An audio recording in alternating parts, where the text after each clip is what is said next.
Hello and welcome to the August 27th edition of the Bubb Report. This week on our program, we take a look at ways in which Grenadian and Caribbean students can navigate the sometimes complicated world of studying abroad in North America. The United States has long been the top receiving country for international students worldwide, who historically has been drawn by the high quality of U.S. higher education, its value on the international labor market, and access to job opportunities in the United States and Canada after graduation.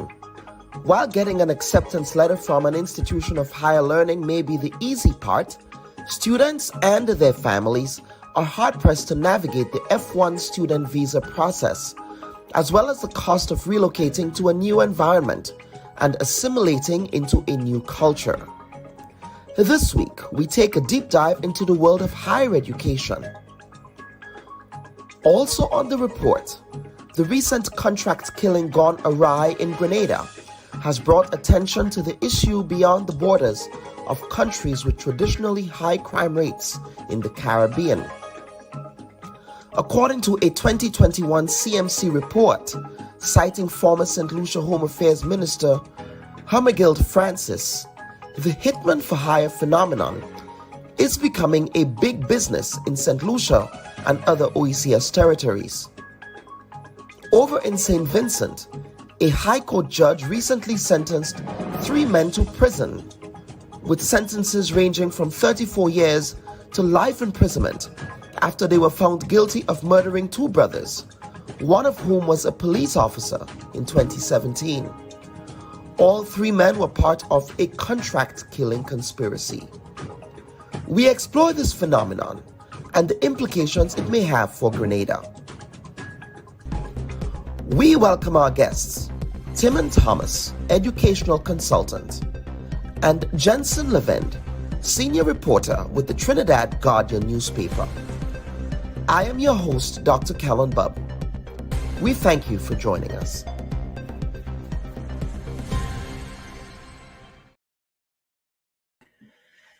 Hello, everyone, and welcome to this week's edition of the Bubb Report. I am your host, Dr. Kellen Bubb, and we thank you for joining us this week. Now, this week's program will be an abbreviated program as I have work obligations that I have to tend to as the new academic year is about to get going. And speaking of the new academic year, the first segment of our program would be, in fact, dedicated to education and higher education, that is, tertiary education. And I'm happy to be joined by our first guest for this week's edition. He is Mr. Timon Thomas. He's an educational consultant. He's based in Texas. Texas is a big state, of course, but of course you will tell us exactly where in Texas you're located. But I understand you are in Grenada at this time. Certainly the heat would not be any different, would it? From Texas? It's amazing because the temperature itself reads hotter in Texas, but I do feel much hotter when I'm here. Absolutely, because you have that factor of humidity as well. Yeah, But Timon, this is a very exciting time for many Grenadian students who are just getting their CAPE results, getting their CXC results, and are thinking about the future, thinking about their academic and technical futures in respect of studying abroad.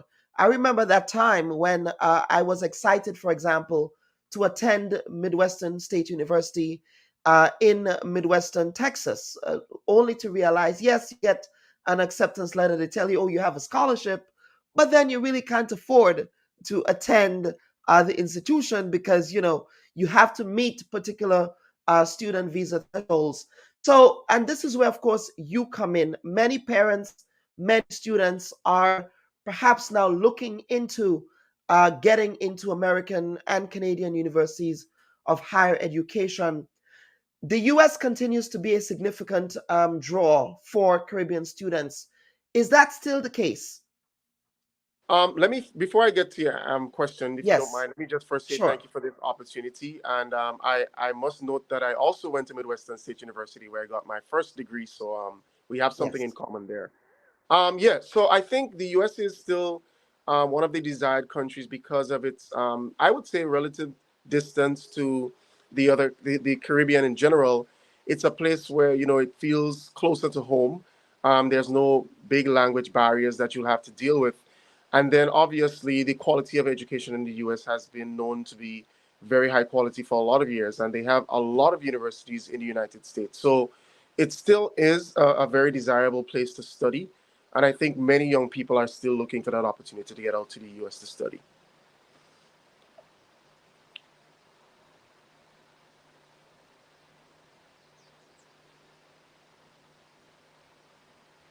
Yes, so and that's this is the case. Of course, I was making the point to you on background that the easy part is getting that acceptance letter. As we know, Caribbean students tend to do well academically. Yeah. You get those CXC ones, you get those A's for your CAPE exams, you get your associate's degree from the TMI Community College.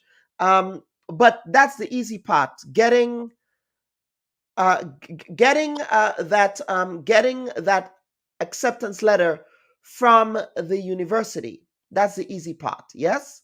But the difficult part comes when you have to navigate the F1 process. You have to demonstrate that you do have to meet those financial requirements in order to stay in the US, in order to be able to get that student visa to begin with. Now, and this is where you come in. Talk to us about how challenging it is to go from getting uh, that acceptance letter to navigating through the F1 process. Yeah, so I think the first challenge starts with the fact that the process seems intimidating for a lot of people. So Yes. by just not knowing what it entails, it definitely seems intimidating. There's a lot of paperwork that you would need to fill out. There's some things that you'd have to navigate that you've never really had to deal with before. So first of all, you need to be in a what I would say good financial standing. I think that is what would be most important to a lot of universities before you even get your visa and stuff like that. So Yeah. you need to be able to show that you have financial backing and that you can actually take care of yourself for at least 1 year of being at the university. So the university, when they send you your what's called an I-20, that statement would have what is at least the minimum requirement for financial resources that you must possess in order to get the visa. Now, one of the good things is that we do have pretty high acceptance rates in the Caribbean for visas because of some factors relating to our stability as the Caribbean islands. So that is one benefit that we have as compared to other islands. Another thing that we've noticed is that students don't necessarily have the support. And by that, I mean, yes, you may have the desire, but you may not have parents who can actually pledge that they have the resources to support you. And in that, it's a little difficult to access a loan. And, it all snowballs because of all of those challenges that students face. But Mhm. one of the good things is that with myself and the other people that do what I do, we help with giving advice and stuff as to how to approach the visa process. But there are specialists in the universities that would actually help with visa preparation and stuff like that. So you would be able to get some idea as to how to answer questions, how you want to be as honest as possible, because this is not about tricking someone into getting to the US and then you cannot fulfill your obligations. And we certainly don't want someone to come to the US and be in a situation where they cannot take care of themselves. So most importantly, we want to ensure that the life and the health of the student is taken care of. So the process can be a bit convoluted and intimidating, as I said, but with consultants like myself and other people who are doing the same work, you will be able to navigate the process, but you have to take that first step. And let us talk about the nature of that convoluted process, because obviously we know that when everyone has a tale of going to the US Embassy in Barbados, of getting rejected. I myself, I was rejected several times before getting acceptance into the US for higher education study. Um, but in respect of that preparation process, what advice do you have for future students and parents and families whose children would be required to go through that interview process? Well, I think where I would start is by saying that, first of all, you want to be sure that you can show that you have the financial backing that you need for that university or whatever that university requires as the minimum requirement. You don't necessarily want to just fudge the numbers or do something that is untruthful.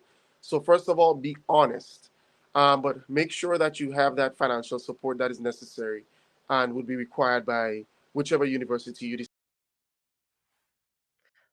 Another part of the process in terms of preparation is knowing how to answer questions. Mm-hmm. So some people, they're not very keen to just giving the information that is required, and they may want to do some extra talking that can get them in a situation where you start creating doubt, and then you may realize that I've created doubt because of something I've said, and in turn you start getting nervous and all of that. So it kind of trickles down into a situation where you've lost composure, and the immigration officer or the person that you're dealing with can maybe sense that there might be something wrong there.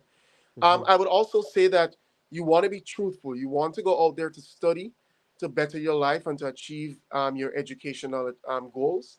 So you want to be truthful. You don't want to use this as a scheme to get into the U.S. to do something else and to make it worse for the people that's coming behind you. So be sure that you are being truthful, and be sure that what you're doing is above board, and everything is as you say it is. So Mm-hmm. basically, when you get that visa preparation, they would go through a bunch of questions that you might expect, as in, what's your area of study? Why did you choose that area of study? Um, Maybe questions alluding to whether or not you would be coming back to the Caribbean to maybe possibly work and to see what your intentions are. Mm-hmm. So be as truthful as possible and show that you have the financial backing. And I think most times you will be safe in terms of your Mm-hmm. application process. And they also ask about demonstrating strong ties to your home country. Yes. Yes. Yes. That is a critical piece as well. Yeah. Demonstrating that intention to return. How do we answer that question effectively? Because let's be real, a lot of us, even though we have quote unquote strong ties to the country, your point is to be able to take advantage of those opportunities that the United States and Canada might offer. Yeah. Well, I think that's a very tricky question to answer, obviously, because you Yeah. know that you're going out there for the opportunities. But I think if you have a situation where you can say to them that, maybe you would be returning to work or to contribute to the development of your country, that might be an answer that can suffice. One of the things that I don't necessarily want to do is to put words in people's mouth, and they try a particular answer and then they didn't get through, and you get blamed for not being told the right thing. So I think what I would say is that, as much as possible, be honest with your responses, especially if you're a student. I mean, I think being a student, it definitely shows that person who's listening to you that you are an ambitious person and that you're looking to better yourself. But I think sometimes when you see situations where, people sometimes who are a bit older and they're non-traditional students, they tend to um to come across as though, well, that person is just looking for a job opportunity or something like that. So you have to be able to show that I have the ability to return to my country and contribute to the development of my country.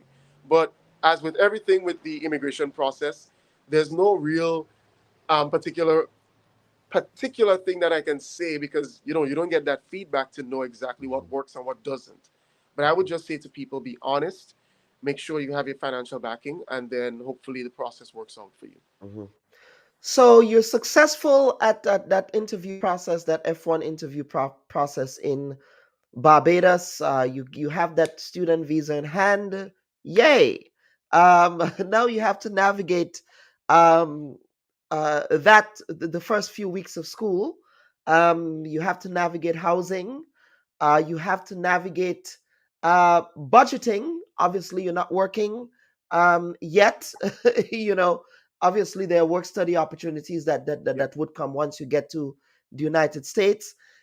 Let us talk about once you get to the US as a student, because yes, it's important that you recognize why you're there. You're there to obtain that degree. But let us talk about navigating. Let us talk about navigating that process once you get there. What are some do's and don'ts that students should be aware of? So I would start with the preparation prior to even leaving Grenada. So Yes. one of the things that we encourage students to do is to engage with the international student offices at the universities that they wish to attend, because these universities may have programs that can find you housing before you even get there and do some preparation for you so that when you get there, you have a bed, you have things that you would need in the immediate time that you get there.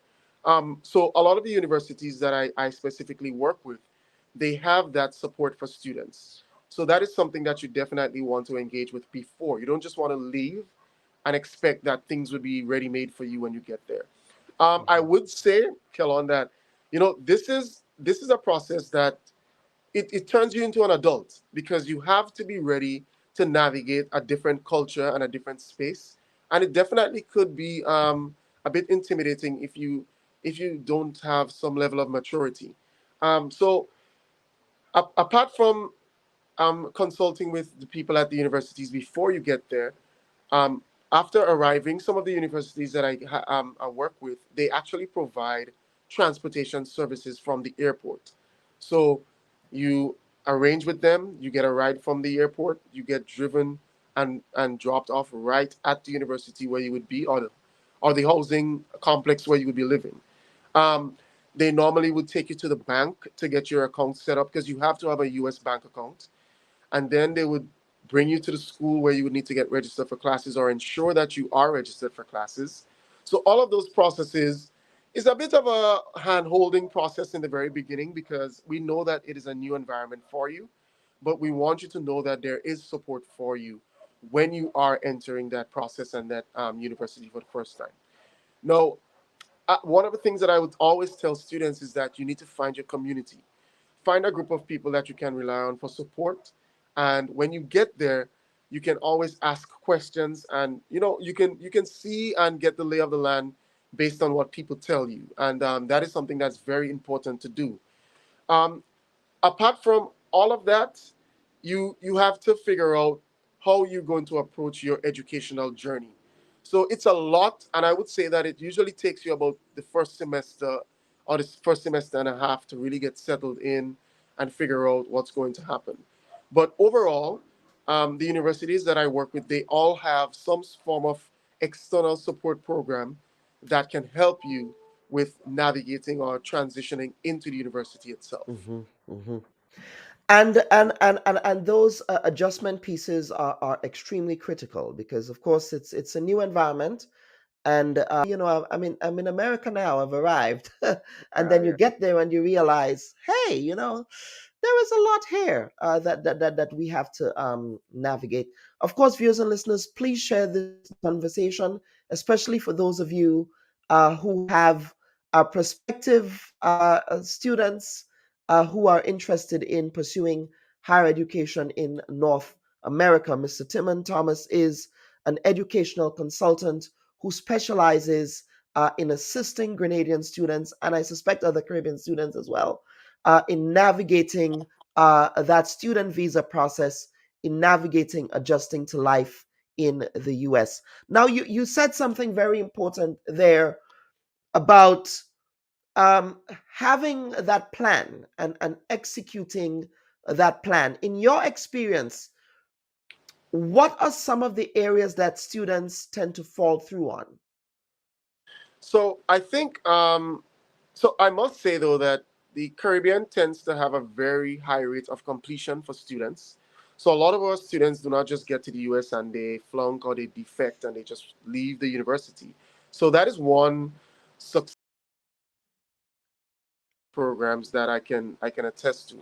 But one of the areas that we tend to maybe have some problems with is that I've seen that some students are not as driven as they need to be compared to their other international counterparts, and I would dare say from Africa and India and these other countries. They are much more willing to take risks. They are much more willing to get outside of their bubble and to explore opportunities and to see the place and to learn about the culture and to adjust as necessary. So I think one of the areas that we've seen is that Caribbean students tend to not necessarily want to explore or go beyond their little comfort zone at times. Another area that I've noticed, and it seems a bit weird to me, is that Caribbean students tend to be very, very, very dependent on being spoon fed. And, sometimes it's difficult because they ask you questions that you can simply find on a website. They just don't want to read, they just don't want to explore, they don't want to do their own research. And that is sometimes very mind boggling to me because you literally have a device in your hand that you can use to answer some of these questions. And I think it's because they're intimidated by, just going out there and not knowing what to expect. But I would encourage Caribbean students to be more inquisitive about learning and being more independent with your your outreach and looking for things. Mhm. So that is a definite area that I think we really, really lack in. Another area is that, and I was talking to my sister about this, is that just the way that we write in the U.S., like that we compose and we write our educational pieces and stuff, the language, it's a bit different, and sometimes it takes students a bit of a time to learn how to write because it's in the Caribbean we're very expressive and we write, I would call it a bit more fluffy, sorry, we put a lot into it, and With sometimes, charisma. yeah, we and that is one of the issues that I had to adjust to just being able to write properly because a lot of the things that you do would depend on your ability to write. And yeah. I'm glad you mentioned writing because a lot of the times we write how we speak. Yeah. We write colloquially, and sometimes I'm a professor, and sometimes um, I have to, especially if with my advanced students, I have to say to them, uh, that will not survive in a professional environment. Yeah. So you really need to get it together. But most institutions tend to have writing centers, and Yes. unfortunately, students do not want to take advantage of those, especially in this era of AI and chat GPT, where you think you can just put something in the AI and, it writes for you. But of course, you have to be able to write in your own voice at the end of the day, fundamentally. So I'm glad you made those points. Now, let us talk about working while you are a student. What are those rules and expectations in respect of the confines of the F1 visa? So, the visa process spells out exactly what kind of jobs you can do as a student. So, typically, you are allowed to work at the university or any other job that is sanctioned by the university. So, universities may have, like private restaurants or different dining areas that they hire students to work. Students are allowed to work at least 20 hours per week. So, you definitely want to keep that work to education and school balance because you don't necessarily want to get driven into a place where you're just working and not paying attention to your schoolwork. So there are limitations in terms of how you can work. You cannot just go out in the street and apply for a job. You have to work in an area that is sanctioned by the university or a job that is based in the university itself. So that is something that students need to know prior to getting there, that they cannot just go work at a McDonald's or something that they think is just a job opportunity for the average person. There Uh-huh. are limitations. Yeah, you said there are limitations. You got cut off there. Go ahead. Oh, I'm sorry. I'm saying that there Yeah. are limitations as F1 students that you can utilize. But I think within reason, if you have that balance, you could navigate both. You can work your 20 hours per week and still do really good at your educational journey too. So I think that balance is important. Absolutely. And speaking of balance, um, networking, and as you said, going out there and getting out of your comfort zone. That's one of the things that I'm extremely grateful for, that I was able to not study with a lot of Grenadians, or be around a lot of Grenadians, no offense, but that I actually, when I completed my first degree in Taiwan, um, it was actually only four of us at the time. Our scholarships were cut, so eventually I had to make it on my own essentially, but there were not a lot of Grenadians and Caribbean students around. But I think that really gave me the impetus to get out of that comfort zone, get out of the Caribbean way of doing things and thinking. Yes. And that really, I believe, really set me on a path for success. Your thoughts on the importance of networking? Yeah. So I think one of the things that you have to do as an international student is that you have to find people that you think are resources that you can utilize. Now, as maybe it sounds bad to say this, but the people that you are going to meet, they're the ones that have the ability to give you the information that you need to progress in your career. So Yeah, you have to be willing to get to meet new people. One of the easiest, and I'm pretty sure as a professor, Kellon, you know this, that professors have what you call office hours. correct. And I think it is an important thing to utilize. So office hours is basically the ability to meet with a professor outside of the classroom where you can build a connection, you can get to know that person, and they can get to know you, and you can share information that is outside of the scope of just your project or whatever you're working on. So you want to utilize that. Now, all universities, I would think, have opportunities where they would bring in professionals or bring in they have other offices on campus that provide resources for you to possibly make connections with the community and business places and find jobs and all of that. So you have to look out for those opportunities, and you have to understand that your next step, whether it be getting maybe possibly a graduate degree or something, it hinges on your ability to navigate the system, and you have to learn the system. Who best to learn the system from? The people that are part of the system or the people that are engaging with the system on a daily basis. So Mhm. it is important that students understand that networking doesn't just mean going online and talking to someone, but being able to speak when you meet people. You have to have an elevator pitch. You have to be able to speak to people within 30 seconds to a minute. You have to be able to tell them what you're here for, what you do, what are your areas of interest within that short space of time. So every student should develop an elevator pitch that they can use at the very moment they meet someone that is important to their career. I'm smiling because it may appear as though you took a look at my syllabus for the semester, because that's what we're dealing with on Monday. Yeah. The journalistic elevator pitch, for people here in the Washington, for my students in the Washington D.C. area here. Now let's get to some viewer comments. Shireen, who is based in Canada, I believe, she's saying, unless you have guaranteed housing, think twice before accepting schooling in Canada. Housing for students is very limited. Plus, competing with Asian, Indian, and Nigerian students with unlimited funds, and they are already complaining from a lack of housing. We have another comment from Deborah Brown saying, most times, our honesty it takes for them to deny you your visa. Lyndon, do you know the gentleman, sir? Lyndon Klein. Big up Tim and Thomas, very influential individual that truly wants the best for our young people with the opportunities that is out there. He's definitely someone you can reach out to. That's Mr. Lyndon Klein.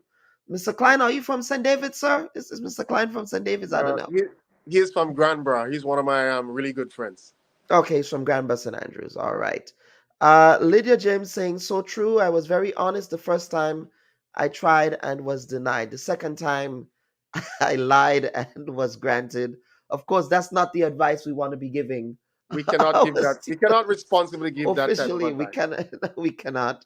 All right. Good morning, Nigel Gravesandy, and you joining us from Guyana today. Mr. Gravesandy, of course, was the registrar at Grenada's TMR Show Community College for many years, and he's now at the University of Guyana. Of course, Mr. Gravesandy would make the case that there are also great institutions in the Caribbean as Yeah. well. So, and he's Yeah. saying, good morning to the host, guests, and all viewers. As our regional students contemplate tertiary education opportunities, I do ask intentional focus be given to considering regional institutions that deliver quality and accredited programs that are cost competitive with no visa requirements for regional students. Mhm. Absolutely. I applaud, however, the information provided for those wishing to consider tertiary education in the US. And Mr. Gravesandy, here is an idea. Let us bring you on at some point to talk about the offerings at the University of Ghana. It is a great institution. And of course, Ghana is now one of the fastest growing economies, not only in the Caribbean basin, but in the world, owing to its oil and gas discovery. I'm sure our friends in Trinidad and Tobago are looking on with envy at what's happening there in Ghana. Oil envy, shall we say, thereabout. Margaret Shalom, Francis. Yes, Shalom, go ahead, please. if I may Timon. interrupt here for a bit. Yes, sir, go ahead. I think the point that the previous person made is very, very valid. And Yes, one of the things that I tell students is that you do not have to come to the US to get a degree. There are correct. many other opportunities with regional universities that you can take and make the best of it. But one of the things is that maybe you might get your undergrad degree at a regional university and you may choose to just come to the US for 2 years to get a master's degree.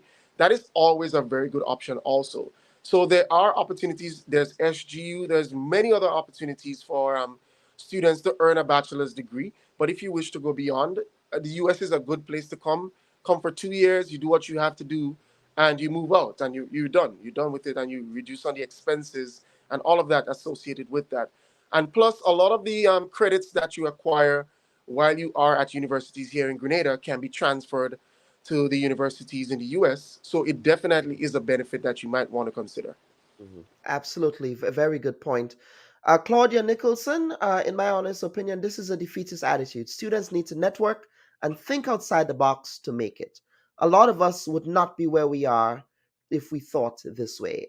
Excellent point there, Ms. Nicholson.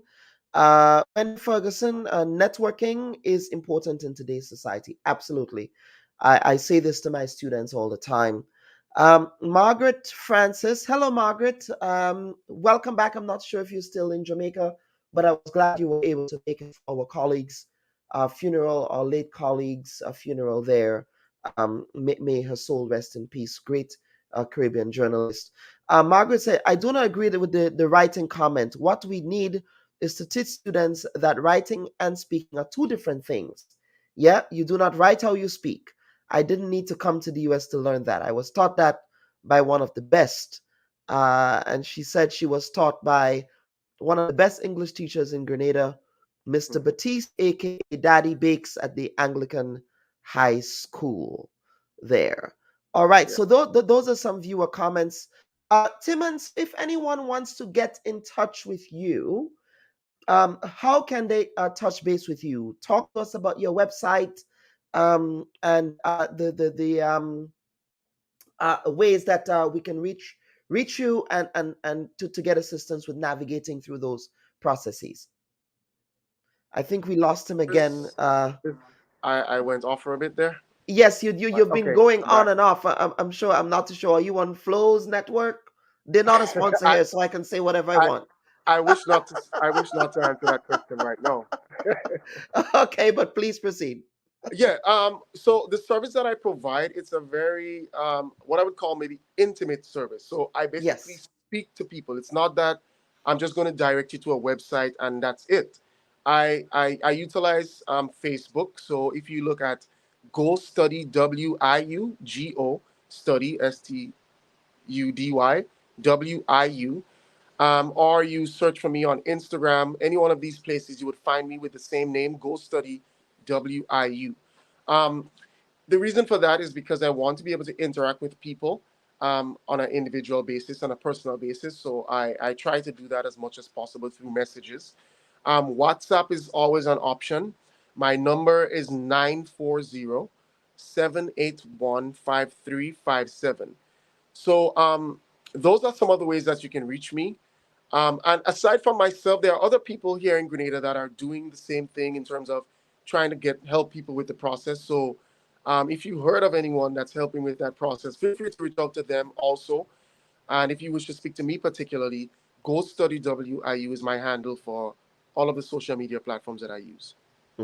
Absolutely. And I think it's also important for our students to appreciate that first rejection, whether it's at a US institution or that first visa visa rejection is not the end of the world. Yeah. And I do get a sense that there is a defeatist attitude by some of our students. Well, I didn't get that student visa on the first go around. I did not get accepted into the university of my choice, so therefore I'm just going to give up, right? Yeah. And you have to keep trying. Do not allow that to defeat your goal and your purpose of wanting to accomplish. Use me as an example. I was rejected for a student visa 4 times. I lost my scholarship when I studied in Taiwan. Um, I had I had nowhere where to turn to in that initial period of crisis and not knowing what my options were. But I persevered nonetheless. Yeah. And I persevered to the point where I was able to pursue my PhD. So do not give up. I think it's important, Timon, that you add that as well. Yeah, I think a lot of the times we feel that, well, that first time that we try has to be the only time that we try, and in a lot of instances, that's not the case. But I don't want people to feel discouraged, and neither do I want you to feel that you're too old to study and to further your education. I think sometimes when I talk to people, they tell me, well, when I came out of high school, I couldn't afford to go to university. So I decided not to. And now I'm 26 and I feel like, I'm 28. No, that's young. That's young. You can still further your education. And as I've said, you don't have to come to the US. There's many other means. There's other scholarships that might be available for other countries around the world where you can find yourself and you can study, but you just need to have that drive and that passion to do that. And something I may add to, as an aside, is that what I do is free. You don't pay anything. You don't have to put no money up or anything like that. So the service that I provide is free. It's a bunch of us that have graduated and we feel like we need to give back and share our own experiences. So it's a completely free service for students or people, parents who want to reach out and just learn about the process of, getting out there to study. Mhm. I'm glad you raised the age question Yeah. because we are driven. We have a competition minded way of thinking and being in respect of education in the Caribbean. So in other words, you have to get your A levels by this age. You have to complete your first degree by this age, your second degree by this age, whatever the case might be. um, and that sort of competition mindset, I think, puts our people at a deficit, really. Because, fun fact, I did not, well, first of all, my parents could not have afforded to send me to university um, when I completed my associate's degree at TAMCC. I worked for almost 5 years Yeah. before getting that opportunity for a scholarship, which, by the way, was not supposed to be granted to me because other people with, let's shall we say, links were given those opportunities. But I was not 25 until I left Grenada. Actually, this August, actually today might be the day when I would have left Grenada at the age of 25 to pursue my first degree. So you're never too old to learn. You are never too old to learn. And I'm glad you made that point there. Timon, is there anything else you wish to add before we get to the next segment? Yeah. So what I want to say to people, the process of going to university isn't something that you just click online and it happens in a second. It's a life-changing experience, and I would encourage young people to invest in themselves. What you're doing is that you're adding value to your life and you're adding value to what you can offer. So if that is a path that you choose to pursue, then I'll say to you that do that, but don't necessarily think that it has to happen today or tomorrow. It can be a plan that you have for the next 2, 3, even 5, 6 years, where you save. That's what I did. I went to study when I was 28 because I saved and I sold my car and I started to walk and take the bus and all Yeah. of that. And my friends were thinking, why would you sell your vehicle and walk and take the bus? Because I knew that I wanted to go study and I needed to save. So Yes. it's not a self-gratifying process that just happens immediately. So please do not think that if you didn't do it as soon as you got out of college, it is impossible. And for people, even though I'm here to promote universities, For people who do not wish to study, I would still encourage you to keep learning, get your certification, do whatever you need to do to educate yourself. I don't think knowledge hurts anyone, so just knowing things is always beneficial. I mean, I taught at a secondary school before I left here, and I always felt that students, even though they didn't have the ability to pursue university degrees or so, that they still needed to keep learning, and I still encourage them to keep doing that. So while I'm here to promote universities and university education, it doesn't mean that you're less of a person if you did not pursue that, but you do want to continue to grow as an individual. So that is my encouragement to everyone who might be listening.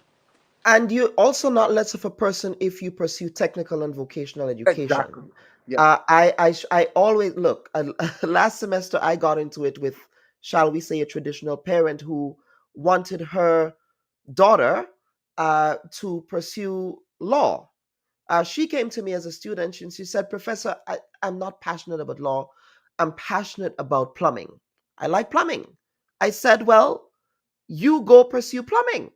As a matter of fact, I would be mad at you if you did not go pursue plumbing.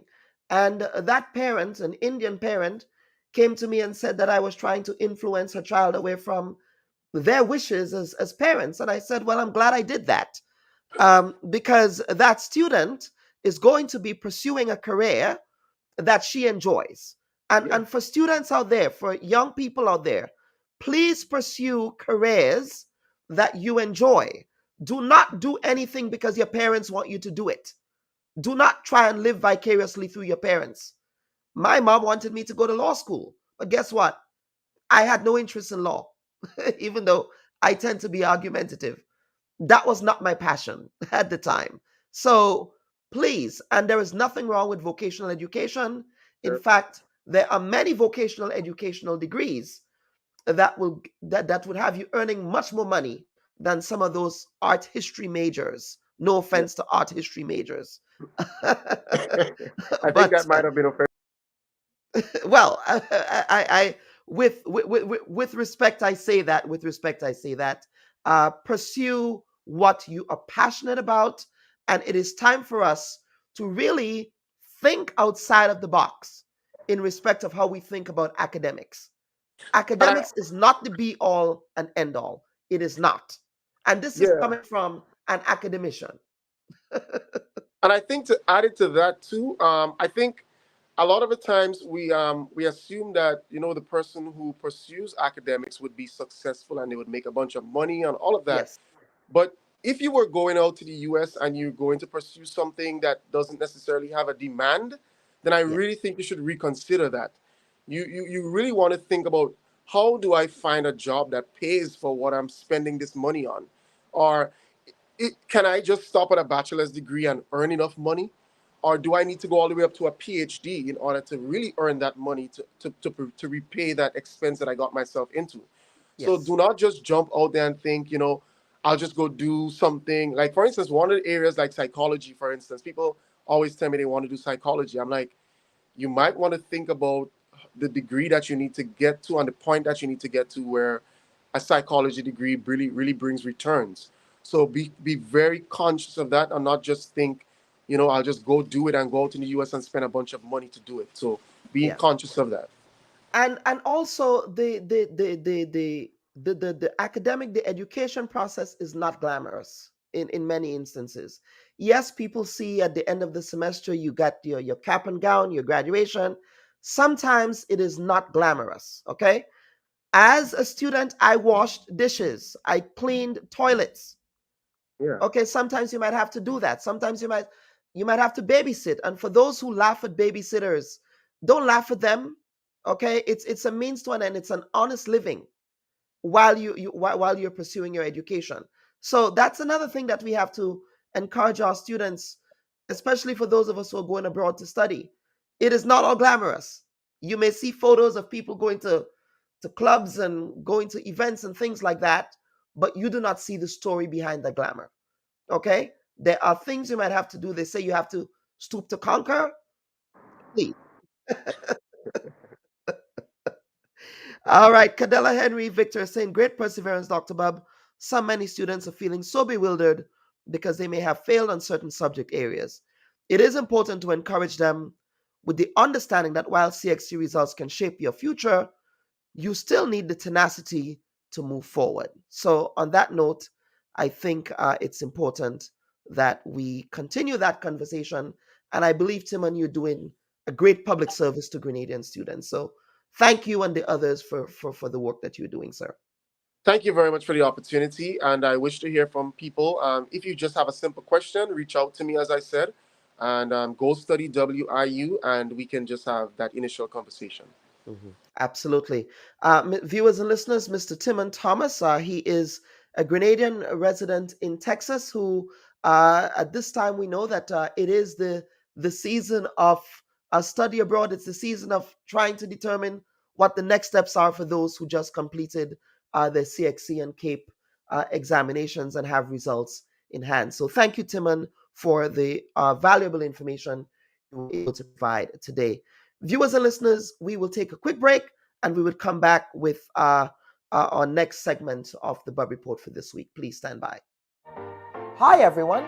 Thanks for checking out the Bubb Report's social media pages. If you'd like to get more videos, show highlights, and watch our weekly live show, follow our Facebook, Twitter, and Instagram pages, and also subscribe to our YouTube channel.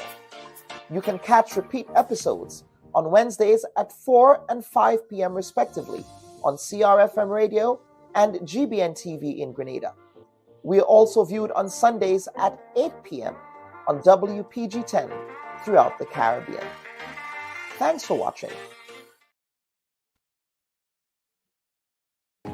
Spice Alcohol Grenada. My name is Crystal Simeon, and I am the owner of Island Learning Grenada. A bit about myself. I am a Grenadian, born and raised in Grenada from the Virgin Parish of St. David. I have lived in Grenada for most of my life. I was educated in Grenada and moved to Canada in 2013 and have been living in Western Canada for the last 10 years. At Island Learning Grenada, we are focused on educating on everything Grenadian. Special offering for members of the Grenadian diaspora. You can contact us on 473-535-4745, or you can register for our personalized webinars on our website www.islandlearning.gd. Once you sign up, we'll send an email communication to you once you register on our website. Grow your love, passion, commitment, connection. 2473. Bye. Should your loved ones pass on, they deserve to be treated with dignity. And at S.A. Johnson Funeral Home, we can provide you with that service. We can take you every step of the way during your sorrowful moments. When that need arises, call S.A. Johnson Funeral Home at 347-777-9797. That's 347-777-9797. S.A. Johnson Funeral Home is a Caribbean family-owned funeral home here in Brooklyn, providing funeral services, but in a dignified way.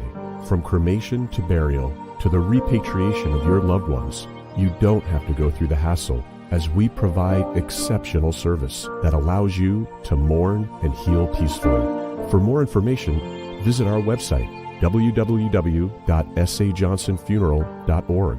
Send us an email at sajfuneral@aol.com or call 347-777-9797. S.A. Johnson Funeral Home, because you deserve to be treated with dignity.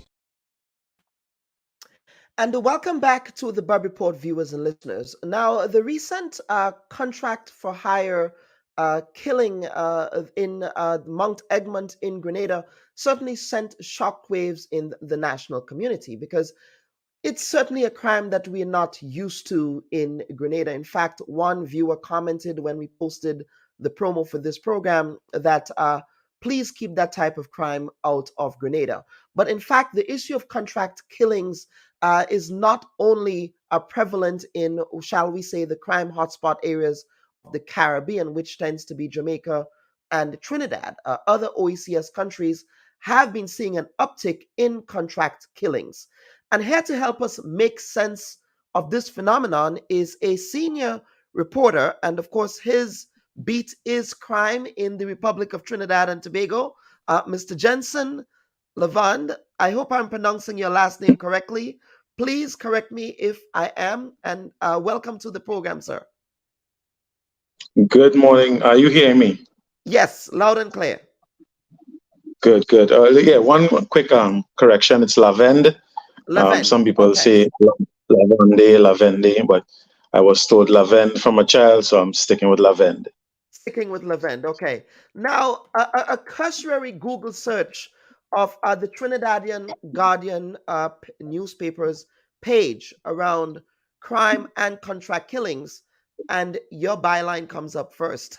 So, credits to your colleague Kevin Fellman, who was able to put me in touch with you. Now, I'm sure you've been you heard about the contract killing, although you were not the reporter to cover that particular event that occurred in Grenada 2 weeks ago, but it's something that you've been covering for a while. So talk to us about the extent of that issue in Trinidad and Tobago. How big of an issue is it? It is huge. A lot of the gang-related activities are contract killings. A lot of the hits being ordered from behind prison walls, contract killing. The extent, however, of the value, of the contracts is unknown. But I don't know if you would consider a gang leader ordering his minions to kill someone as a contract killing. If so, then there are some of them who are doing it for quote unquote free, because they're not being paid, just on the orders of their superiors, But outside of that, there's also I need this person taken out. I am not involved in criminal activity, so let me get someone to do it.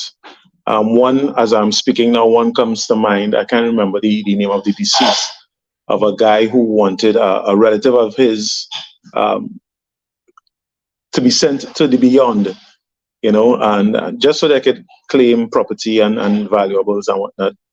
And he had to outsource. And one of the people who he outsourced to took the money and didn't do the job.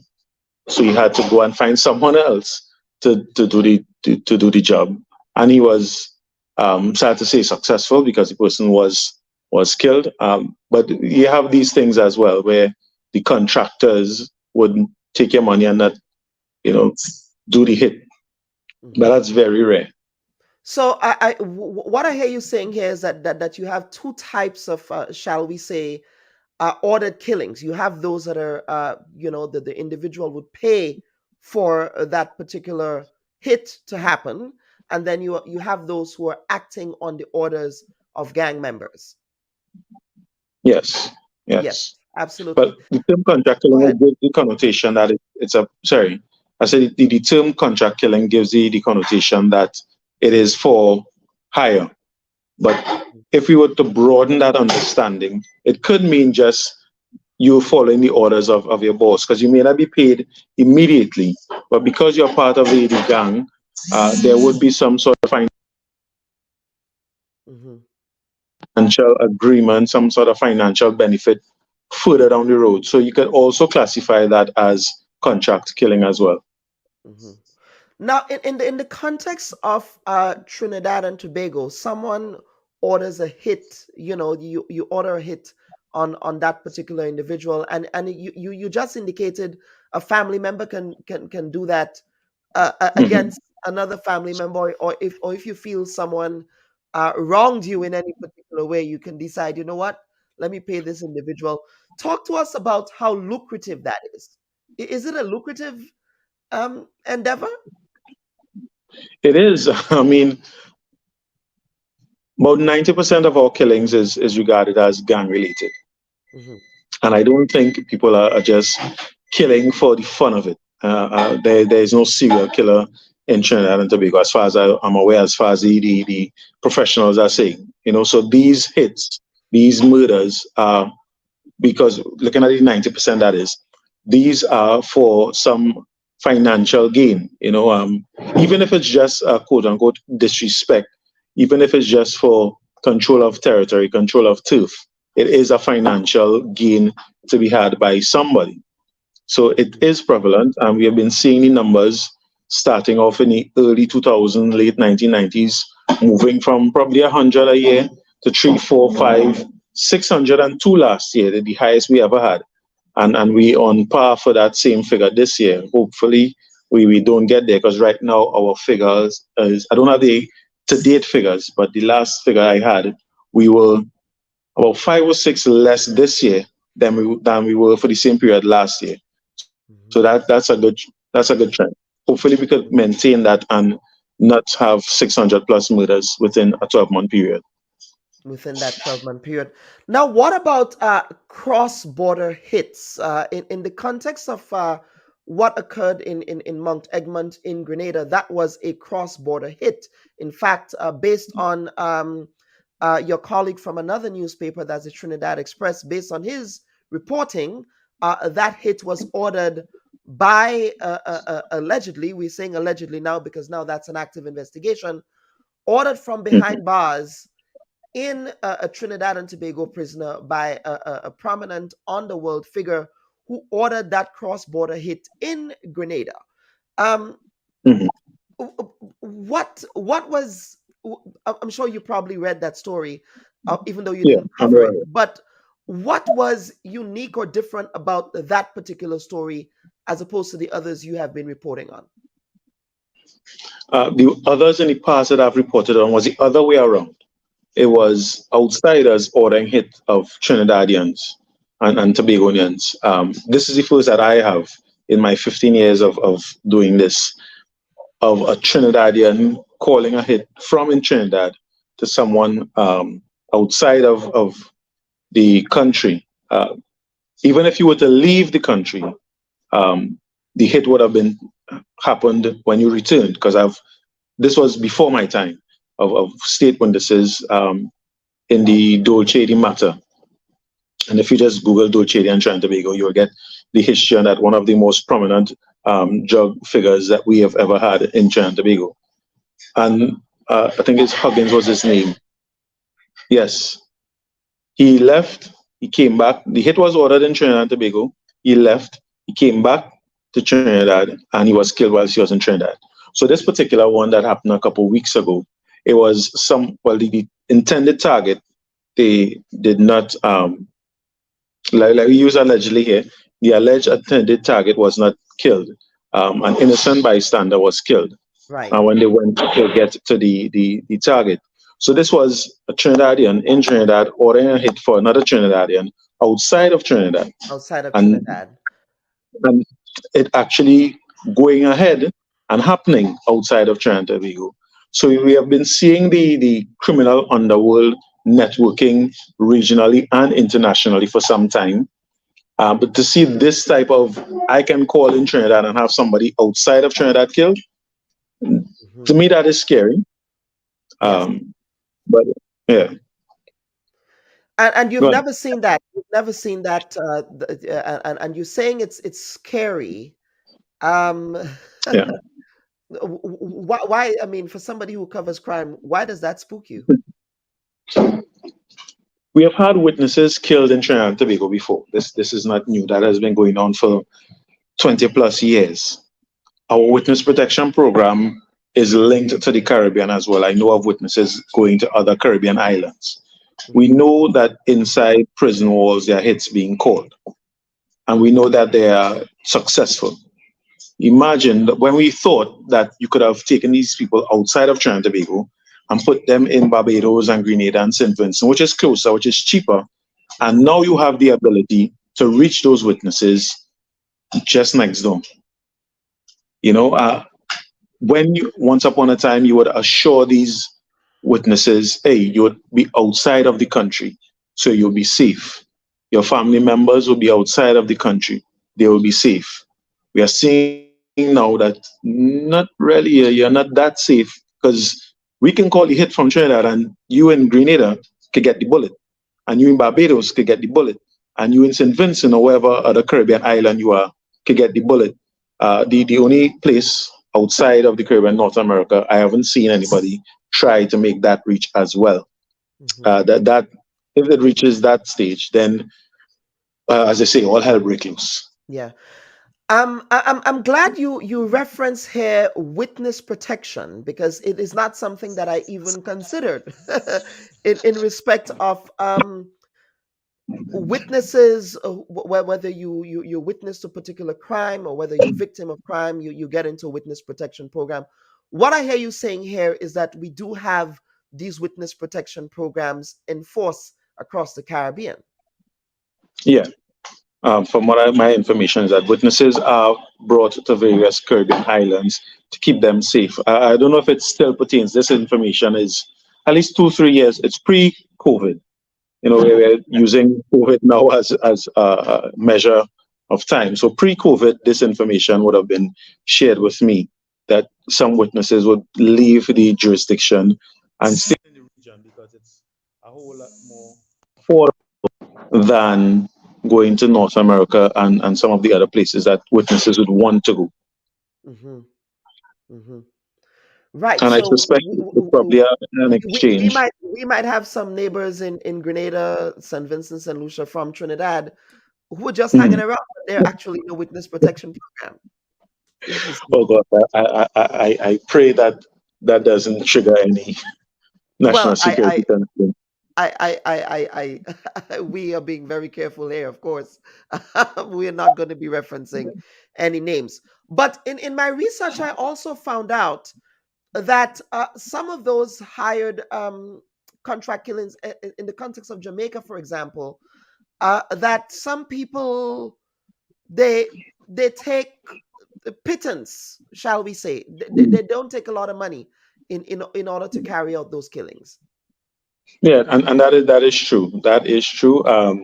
The full figures we have not been made aware of, but from what I've been told by people on the ground, police officers, for as low as 5,000 TT, probably 2,005, give or take, EC dollars, and that is cheap to end an entire life, to end not just one life. You kill one person, but the effects of that I have seen with my own eyes, how devastating a sudden death such as a murder can have on a family.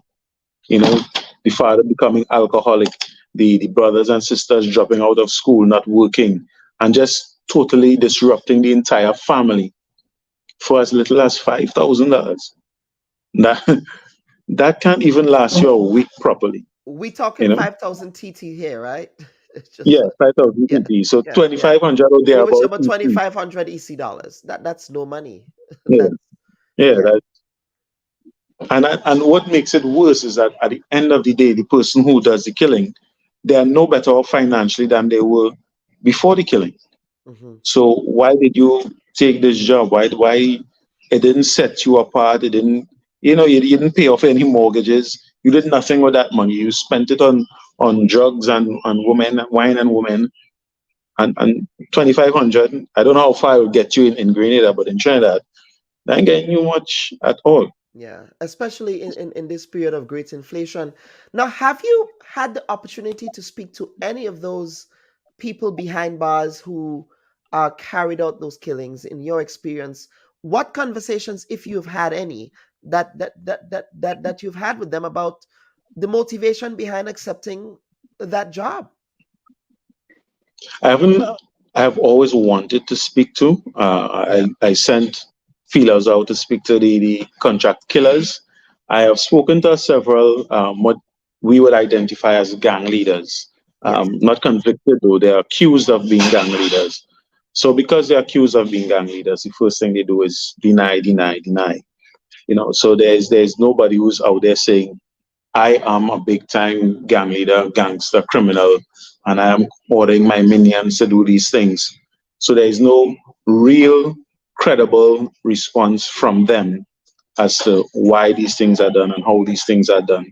But when you talk to the underground and you talk to police officers on the ground and you get information which is separate and apart from evidence, we accept that. And the information is that to maintain your control, you need to do these things. You need to, as you would say in Trinidad, put on work. Mm-hmm. Mm-hmm. Let us talk about law enforcement. How are, at least in the context of Trinidad, how are law enforcement? Do they have a special unit that speaks to that specific area of crime, or does that fall under the general rubric of crime solving in general? It's both. We do have, and we have had, the Criminal Gang and Intelligence Unit from way back when. We had the Organized Crime, Narcotics, Firearms Bureau. We have had the Special Anti-Crime Unit, SORT. We have had the Specialized Operation Response Team, that's SORT. Now we have SIU, the Special Investigation Unit, and we also have a Criminal Gang Unit as well. So we have had several units over the past 2 decades, and even probably more than 2 decades, looking at specifically gang culture and gang violence. So we have that. We have those specialized units. And then we have within each policing division, police officers who will do random patrols, who will be on the ground understanding this is a gangster, this is his minions, this is his wife, this is his mother, giving information. So when there is need for arrest, these specialized units would have the assistance in some cases of the localized police officers in getting to where are they, who are they with, and how do we get to them. So it's a twofold approach. How successful it is another question. We have a lot of information, and converting that information into evidence is where, you know, we are having the major problem. Because there was one time, trying to remember the exact year, it was at the beginning of our anti-crime or anti-gang legislation. I believe it would have been 2012, 15, somewhere around there. And we had the arrest of over 50 people of, you know, low income, middle income communities, arrested and charged and accused of being gang leaders and gang members. And to date, as far as I can recall, only one person was ever convicted of that. And from my understanding, that person pleaded guilty to the offense, and that's what the reason they were found guilty. I could be wrong. I'll need to double check that. Yes. But as far as I know, only one person. Everyone else was released. A lot of them sued the state. Some of them won. Some of them are pending. Some died before the case even got trial.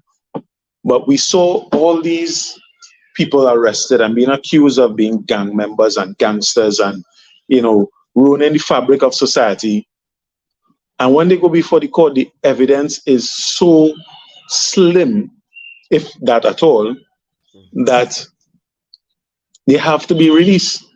There were times that the Director of Public Prosecutions was coming to court and just let them go, let them go, let them go, because there was no evidence.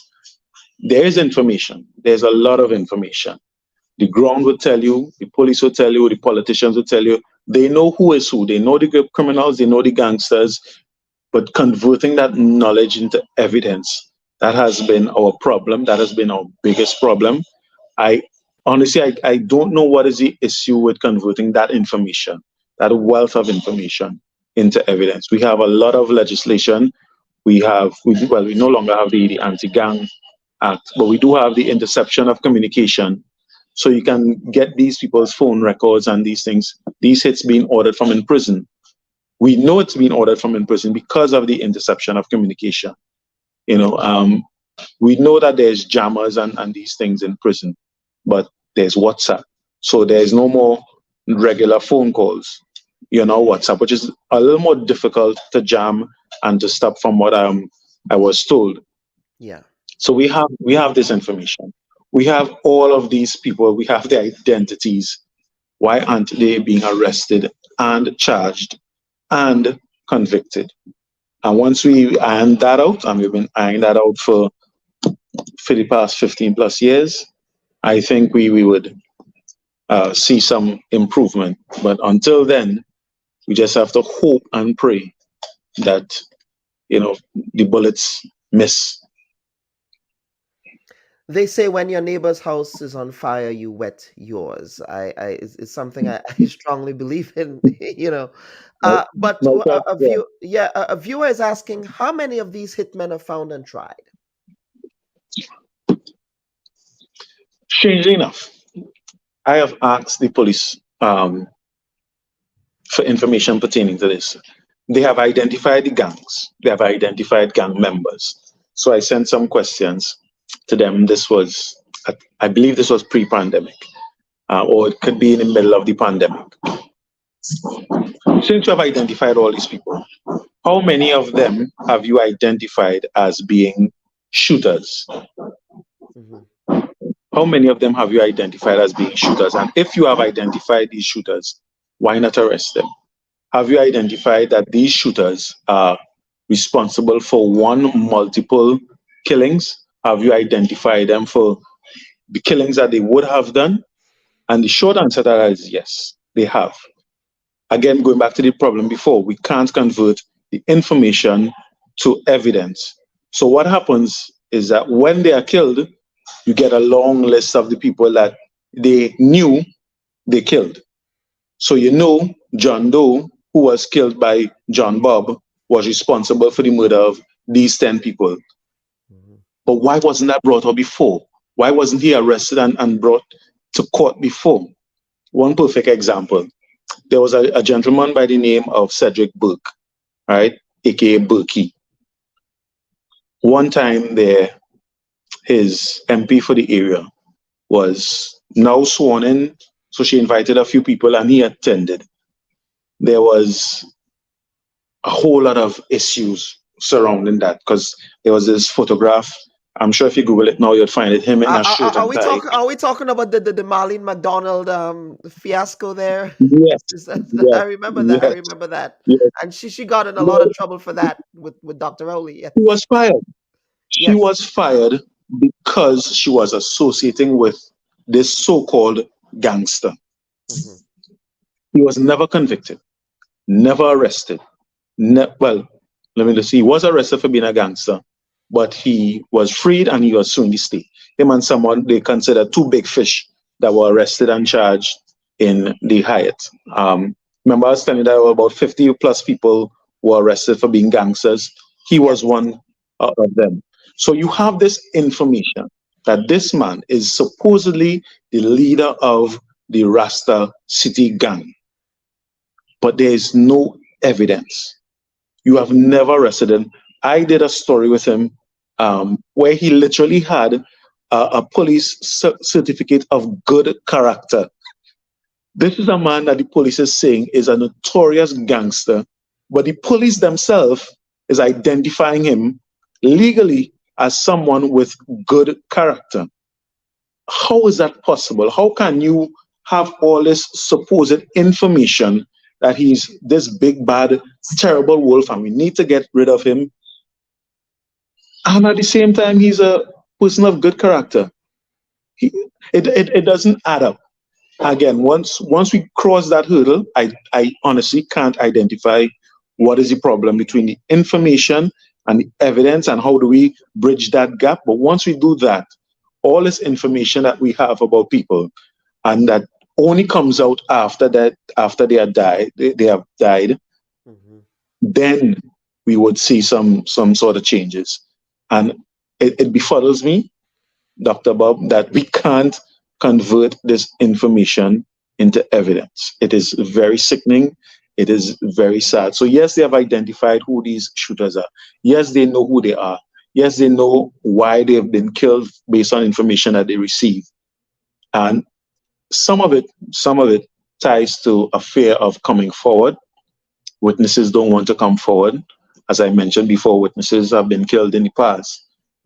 But we have legislation to circumvent these issues.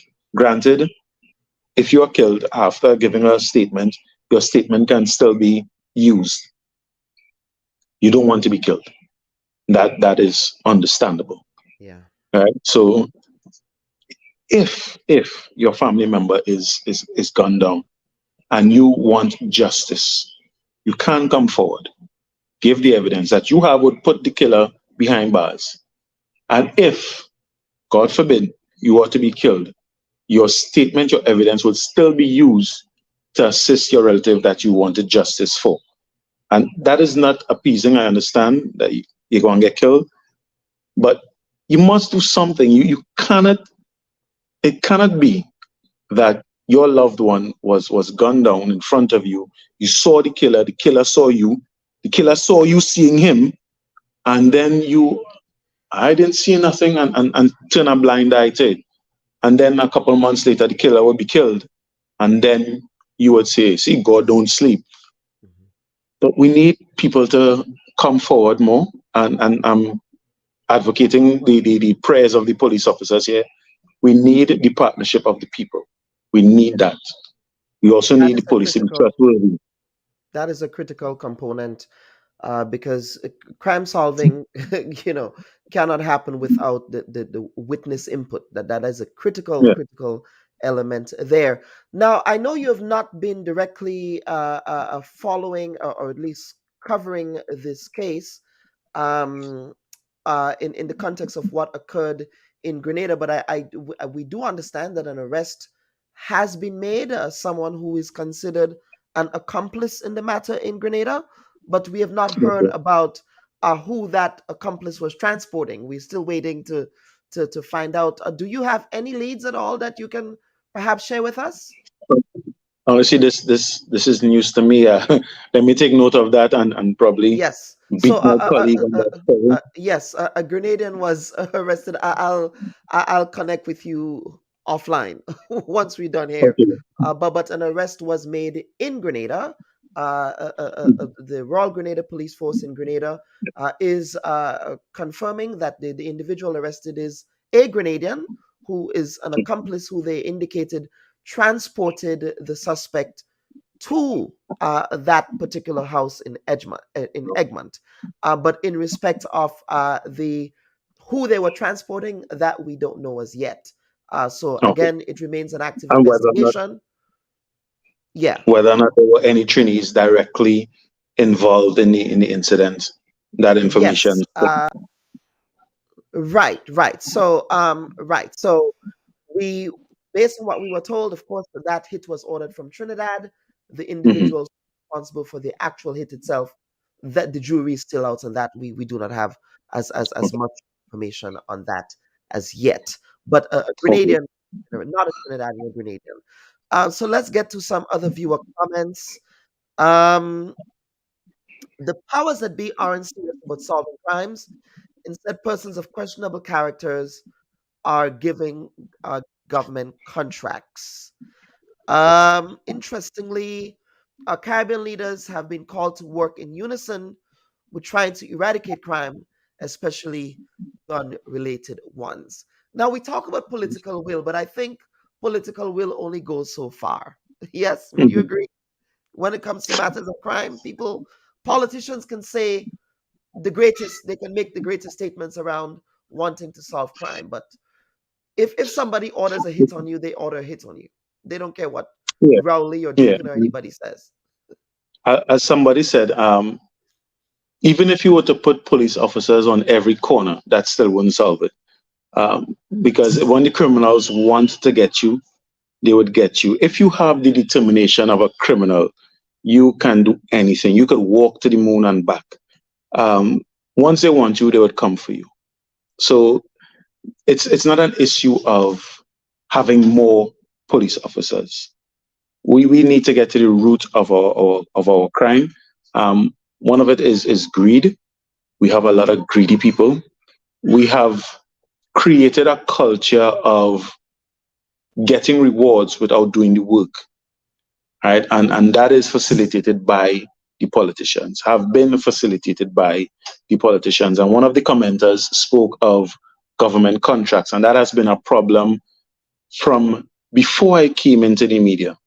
Right now, they're trying to iron it out a bit more and saying in order to set up a business, to get government contract, you need to have certificate of good character. And the gentleman who I spoke about, Berkey, he had government contracts, right?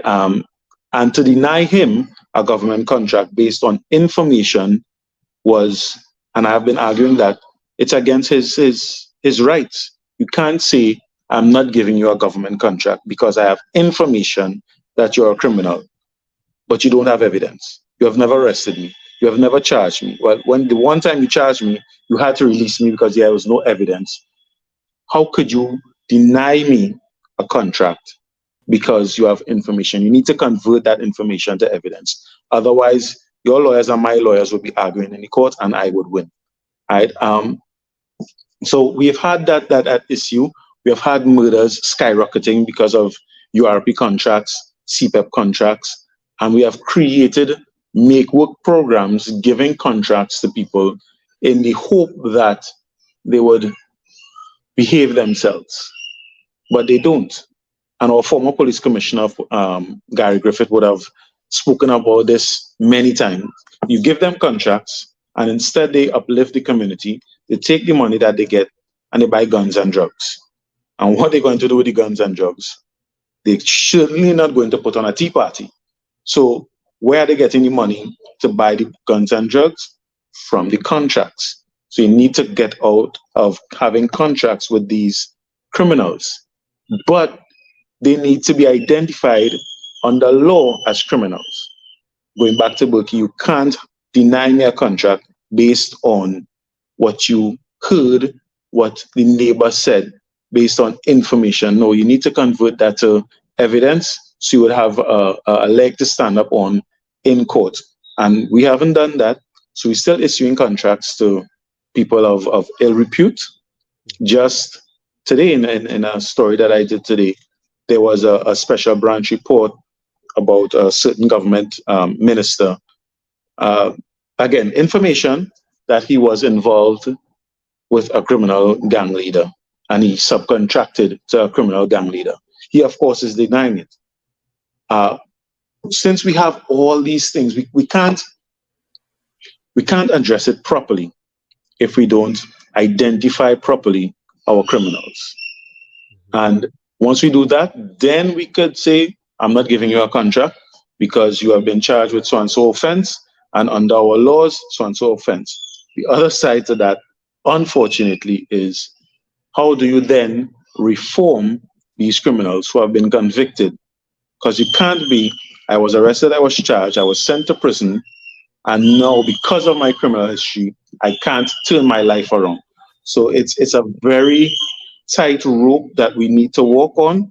I don't have the answers. That's why those elected officials there are there to come up with the answers, but we do need to come up with some workable solutions. And giving contracts and feeding the greed and the lust of young men. Just this morning, I was having a conversation with a police officer speaking about increased crime in the capital, and it's because the lack of contracts coming to the criminals, the lack of contracts coming to the gangsters in order to feed their minions.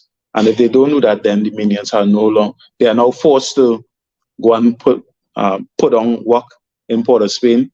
There was a shooting involved in the capital city yesterday. Police officers got involved because they raided a store and was robbing the store, and they got involved and had to arrested one guy and shot another guy. I believe so. If it's not the front page, it's a main story in all the daily newspapers today. So we're seeing the effect of taking away the contracts. We can't raft the contracts away from them. That will create a problem. We can't give them the contracts because that has been a problem. We need to wean them off the contracts. And we've been trying to, But the money he was getting from the contract versus what we are putting in place to win you, it's chalk and cheese. So we have created a monster, and we are now trying to tame that monster. That monster is not going to be tamed. And it's not going to be tamed. And that monster may have spillover effects. I mean, we see what obtained in Grenada, in respect of what, and they say when your neighbor's house is on fire, you wet yours, but also when your neighbor's house on fire, that fire can spread to your house really quickly as well, because we are closely interconnected, especially in this era of evolving crime, in the way that crime is evolving, not only in Trinidad. Trinidad, of course, is an anomaly, but in respect of the way that crime is evolving in other OECS territories as well. It's something we have to watch. Any final comments in respect of this conversation? My hope is that we can learn from our counterparts. We can learn from United States, United Kingdom, from other Caribbean regions who also have social, I won't say dependency, but for want of a better word, dependency systems in place that don't have high levels of crime. We can learn from each other. We have done and someone mentioned it in the comments, where the regional leaders are looking to work together to help with gun violence within the region. That is good. We should have been working together a long time ago. As you were saying, when your neighbor house is on fire, wet yours. But we need to make sure that in the neighborhood there is water within the neighborhood, so that when the neighbor house is on fire and you're wetting others, you can also help put out the neighbor's house that is on fire. You don't just leave it and say, well, that's them. So we need to have this community of regional community, and then community within communities locally. We need to bring back the love. I know it sounds cliche, but we have this apathy that feeds the crime in our country and Jamaica and everywhere else. This disdain for another human being. We need to address that. And we definitely need to get to the core root of crime, poverty being one. And once we address that properly, we can move on to bridging the gap between information and evidence. So it's not a one-off. It's definitely not a job for the police officers alone. It's not a job for the judiciary alone. It's all hands on deck. And the faster we get to understand that, the faster we can actually, steer the ship. But everybody's fighting to be the captain. Absolutely. Jensen, thank you so much for appearing on the Bubb Report this week. Of course, this story is a story that we will continue to follow. We actually invited former Trinidad and Tobago Commissioner of Police, Mr. Gary Griffith, to appear on the Bubb Report as well. He has promised, as long as, in addition to other law enforcement officials across the Caribbean, to make themselves available for a subsequent program dealing with this issue of contract killings in the Caribbean region. So I thank Mr. Levin for joining us here from Trinidad and Tobago. Now, viewers and listeners, on behalf of the producers of the Bubb Report, I'm your humble host, Dr. Kellen Bubb. We thank you for watching this week's installment of the program. Remember, you can catch a repeat episode tonight at 8 p.m. on WPG10 television. Once again, thank you. Have a wonderful week, and we will see you next week, Sunday. Take care. Bye-bye.